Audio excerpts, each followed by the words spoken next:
نحمده ونصلي على رسوله الكريم اما بعد فاعوذ بالله من الشيطان الرجيم بسم الله الرحمن الرحيم رب اشرح لي صدري ويسر لي امري واحلل عقدة من لساني يفقهوا قولي۔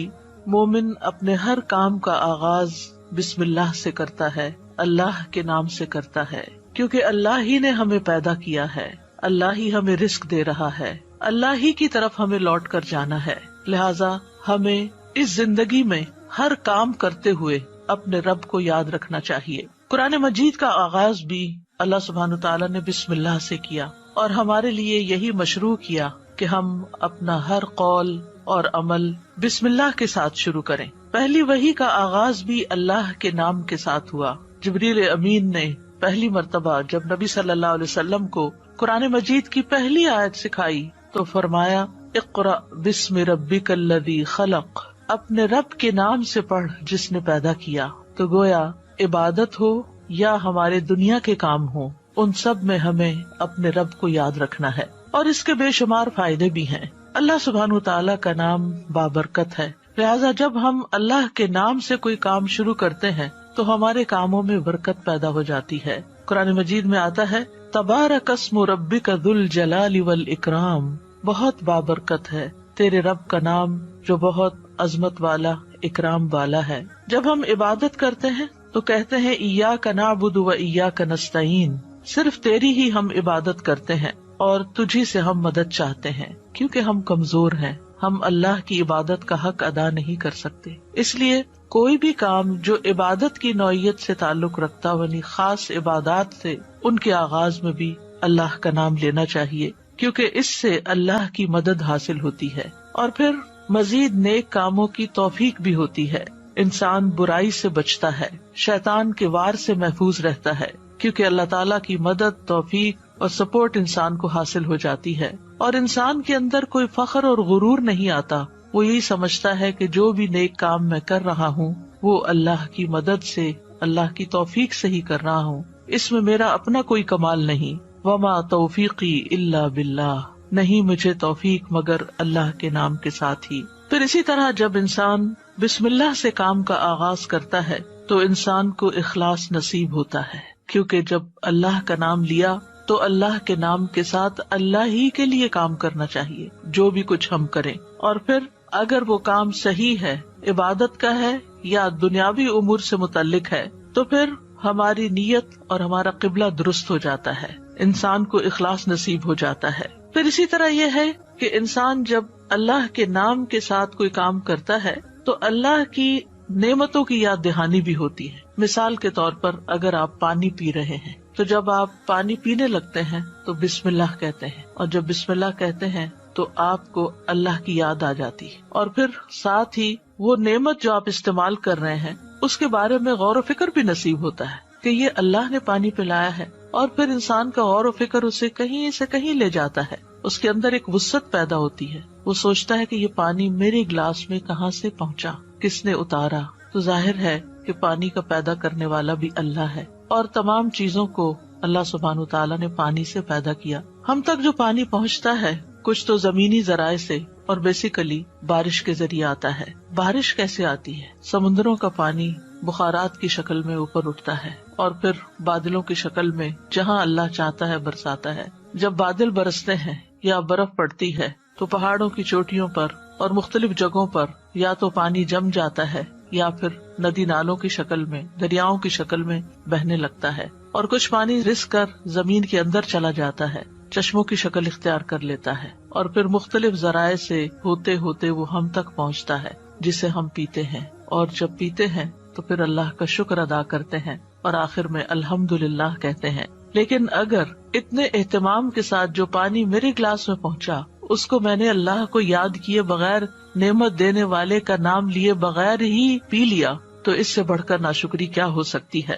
پھر اسی طرح اگر انسان کھانا کھاتا ہے اور اللہ کا نام لیتا ہے تو وہ ضرور سوچتا ہے کہ کیا جو کچھ میں کھا رہا ہوں یہ اللہ کی مرضی کے مطابق بھی ہے یا نہیں، حلال ہے یا حرام ہے، اور پھر کس طریقے سے میں اس کو کھا رہا ہوں اور کس طریقے سے یہ مجھ تک پہنچا ہے، ان ساری چیزوں پر بھی غور و فکر ہونے لگتا ہے۔ تو گویا بسم اللہ پڑھنا بار بار انسان کو اللہ کی یاد دلاتا ہے، اور اس طرح انسان اللہ کی اطاعت کی طرف مائل ہوتا ہے، اللہ کی دی ہوئی نعمتوں کو اللہ کی رضا میں استعمال کرتا ہے، اور اللہ کو یاد کرتے ہوئے اللہ کا قرب حاصل کر لیتا ہے۔ یعنی جب ہر کام کے شروع میں جب ہم اٹھتے بیٹھتے چلتے پھرتے ہم اللہ کا نام لیتے ہیں تو اس طرح ہمیں اللہ سبحانہ وتعالیٰ کا قرب نصیب ہوتا ہے، اور ہمارے دنیا کے کام بھی عبادت بن جاتے ہیں، کیونکہ وہ اللہ کی مرضی کے مطابق اللہ کی رضا کے لیے ہوتے ہیں۔ اور اس طرح دنیا میں بھی کاموں کے اندر برکت پیدا ہوتی ہے، سہولت پیدا ہوتی ہے، اللہ کی مدد شامل حال ہوتی ہے، اور آخرت میں بھی یہ عمل فائدہ دیتا ہے، اور انسان کے اندر کوئی تکبر و غرور پیدا نہیں ہوتا۔ وہ سوچتا ہے کہ جو کچھ مجھے ملا ہے یہ اللہ کا فضل ہے۔ پھر ہم دیکھتے ہیں کہ انبیاء کا طریقہ بھی یہی رہا ہے۔ نوح علیہ السلام کے بارے میں آتا ہے کہ جب وہ کشتی پر سوار ہوئے تو انہوں نے دعا پڑھی، اس کا آغاز بھی بسم اللہ سے کیا، بسم اللہ مجریہا و مرساہا۔ اسی طرح سلیمان علیہ السلام نے ملکہ سبا کو جو خط لکھا اس کے آغاز میں بھی بسم اللہ لکھا۔ پھر اسی طرح ہم دیکھتے ہیں کہ نبی صلی اللہ علیہ وسلم متعدد مقامات پر بسم اللہ کی تعلیم دیتے ہیں، جس کے بارے میں آگے ہم متعدد احادیث میں دیکھیں گے کہ کس طرح آپ صلی اللہ علیہ وسلم کی زندگی کا ایک اہم حصہ تھا بسم اللہ پڑھنا، اور جس کام کا آغاز اچھا ہو جائے اس کا انجام بھی اچھا ہوتا ہے۔ قرآن مجید کا آغاز بھی بسم اللہ کے ساتھ ہو رہا ہے، اور بسم اللہ قرآن مجید کی ایک مستقل آیت ہے، یعنی یہ کہ سورۃ الفاتحہ یہ کسی اور سورت میں داخل نہیں ہے، ہر سورت کے شروع میں اسے الگ آیت کے طور پر لکھا گیا ہے۔ اور اس میں ہم دیکھتے ہیں کہ سورۃ التوبہ جو ہے اس سے پہلے بسم اللہ نہیں ہے، کیونکہ بسم اللہ سے امان حاصل ہوتی ہے، اور سورۃ التوبہ کے شروع میں مشرکین کو امان سے نکالا جا رہا ہے، بری ذمہ کیا جا رہا ہے۔ تو بہرحال آغاز ہوتا ہے قرآن مجید کا بسم اللہ الرحمن الرحیم کے ساتھ، یعنی میں اللہ کی مدد طلب کرتے ہوئے اپنی قرات کو اللہ کے نام سے شروع کرتا ہوں۔ اور پھر اس میں اللہ سبحانہ تعالیٰ کے نام اللہ کے علاوہ دو صفات کا ذکر ہے۔ الرحمن ایسی ذات جس کی رحمت تمام مخلوق پر چھائی ہوئی ہے، اور الرحیم ایسی ذات جو مومنوں پر آخرت میں بھی رحم فرمائے گی۔ جہاں تک لفظ اللہ کا تعلق ہے تو اس کو اسم الجلالہ بھی کہتے ہیں۔ اللہ کی اصل الالہ ہے، اور لغت عرب میں الہ 4 معنوں پر بولا گیا ہے۔ نمبر 1 المعبود جس کی عبادت کی جائے، نمبر 2 الملجا جس کی پناہ لی جائے،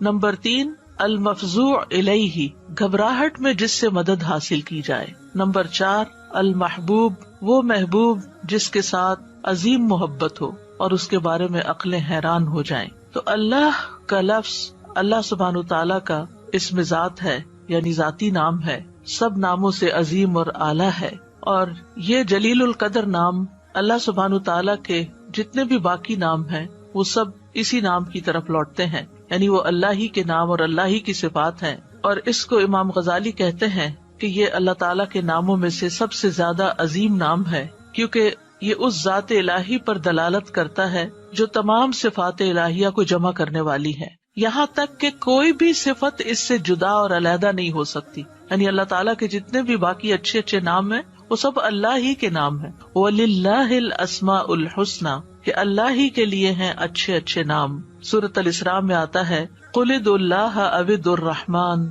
أَيَّمَّا تَدْعُوا فَلَهُ الْأَسْمَاءُ الْحُسْنَى کہہ دیجئے کہ اللہ کو پکارو یا رحمان کو پکارو، تم جس کو بھی پکارو گے سو بہترین نام اسی کے ہیں۔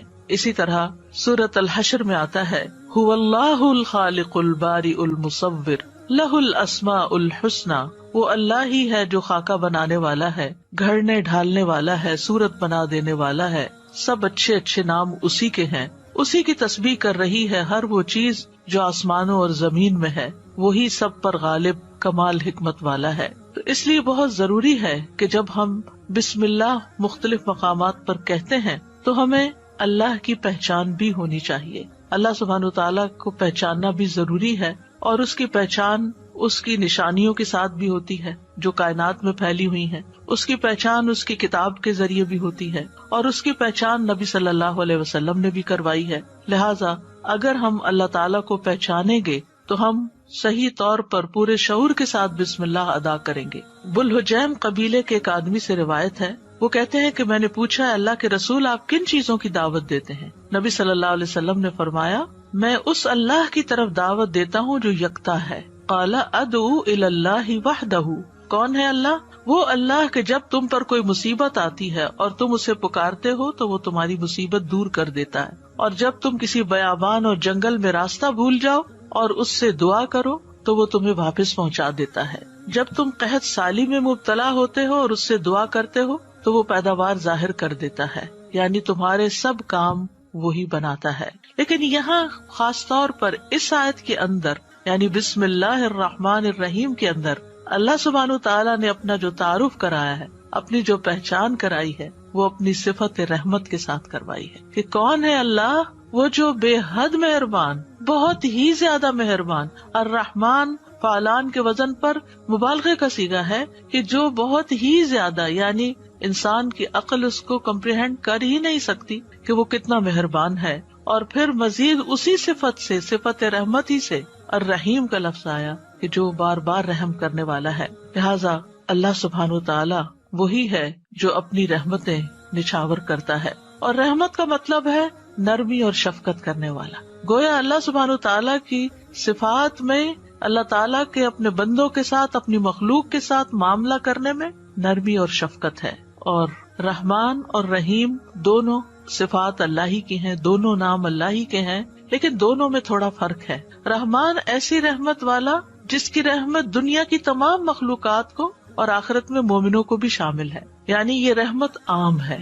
اور اسی نام سے اللہ سبحانہ تعالیٰ نے اپنے آپ کی پہچان کروائی کہ الرحمن علی العرش استویٰ، وہ بے حد رحم فرمانے والا عرش پر بلند ہوا. اور رحیم سے مراد ایسی رحمت والا کہ جو قیامت کے دن صرف مومنوں کے لیے ہوگی. اور ہم جانتے ہیں کہ اللہ سبحانہ تعالیٰ کی رحمت کے 100 حصے ہیں، جس میں سے صرف ایک حصہ دنیا میں اتارا ہے، باقی اللہ سبحانہ تعالیٰ نے آخرت کے لیے، یعنی اس کی باقی رحمتیں 99 جو ہے وہ آخرت کے لیے ہیں، جس کی بنا پر وہ بندوں کی بخشش فرمائے گا. یہاں دونوں ناموں کو اکٹھا کیوں کیا گیا ہے؟ اللہ سبحانہ تعالیٰ کے دونوں نام الرحمن اور رحیم کا مل کر آنا اللہ سبحانہ تعالیٰ کی رحمت کے مزید کمال کو بیان کرتا ہے. اور اس کے بارے میں ابن القیم رحمہ اللہ کہتے ہیں کہ جہاں تک الرحمن الرحیم دونوں ناموں کو جمع کرنے کا تعلق ہے تو اس کا معنی ان دونوں معنوں سے اچھا ہے جو معنی ان کے الگ الگ بیان کیے جاتے ہیں، یعنی وہ مزید جمع ہو جاتا ہے. اور وہ یہ ہے کہ الرحمن اللہ کی قائم صفت پر دلالت کرتا ہے، اور لفظ الرحیم اللہ کی مخلوق پہ کی جانے والی رحمت سے تعلق رکھتا ہے. پس پہلا نام جو ہے اللہ کی ذاتی صفت رحمت پہ دلالت کرتا ہے، اور دوسرا نام اللہ کے فعل پر دلالت کرتا ہے کہ اللہ اپنی رحمت کے ساتھ مخلوق پر رحم فرماتا ہے. اور ابن قیم یہ بھی کہتے ہیں کہ ان دونوں صفات کو جمع کرنے کا یہ فائدہ ہے کہ اللہ نے دنیا میں جلد اور آخرت میں بعد میں واقع ہونے والی رحمت کی خبر دی ہے، اور اللہ کی خاص اور عام رحمت کے متعلق خبر دی گئی ہے، اور اللہ کی رحمت اس کے غضب پر غالب ہے. ابو ہریرہ کہتے ہیں کہ رسول اللہ صلی اللہ علیہ وسلم نے فرمایا، جب اللہ مخلوق کو پیدا کر چکا تو اس نے اپنی کتاب لوح محفوظ میں لکھا جو اس کے پاس عرش پر موجود ہے کہ میری رحمت میرے غضب پر غالب ہے، اور اس کی رحمت بہت وسیع ہے. قرآن مجید میں آتا ہے وَرَحْمَتِي وَسِعَتْ كُلَّ شَيْءٍ، میری رحمت نے ہر چیز کو گھیر رکھا ہے. کوئی اس کو مانتا ہے یا نہیں مانتا، اس کی عبادت کرتا ہے یا نہیں کرتا،